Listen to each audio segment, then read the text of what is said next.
Как сладкую песню отчизны моей люблю я Кавказ. Гусарский мундир и усы. В гости к юным читателям Республиканской библиотеки пришел Михаил Юрьевич Лермонтов. Гусарская романтика до сих пор привлекает нас в книгах, в фильмах. В библиотеке имени Добе Мамсурова в рамках проекта «Путешествие по лермонтовским местам» состоялось театрализованное представление.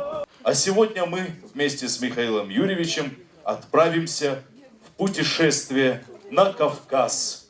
В течение года творческий коллектив библиотеки реализовывает культурно-образовательный проект, приуроченный к 200-летию поэта. В этом году библиотека стала призером открытого конкурса по выделению грантов в соответствии с распоряжением президента Российской Федерации. В рамках этого проекта были объявлены конкурсы. И мы убедились, что мы на правильном пути, потому что те произведения и те книги, которые мы приобрели, они были очень востребованы. Сейчас у нас формируется выставка творческих работ, в которых приняли участие не только читатели нашей библиотеки, но и юные читатели всех библиотек нашей республики. По словам работников библиотеки, в век информационных технологий сложно заинтересовать детей чтением художественной литературы.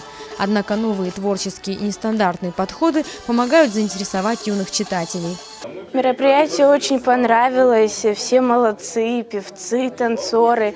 И мы очень сильно с классом обрадовались, когда узнали, что идем на такое хорошее мероприятие. В рамках проекта будет объявлен конкурс эссе, пройдут круглые столы. Завершится проект подведением итогов в разных номинациях. Все участники получат призы, дипломы и почетные грамоты. Марина Аркаева, Залина Губурова, Заур Цеов, Осетия ТВ.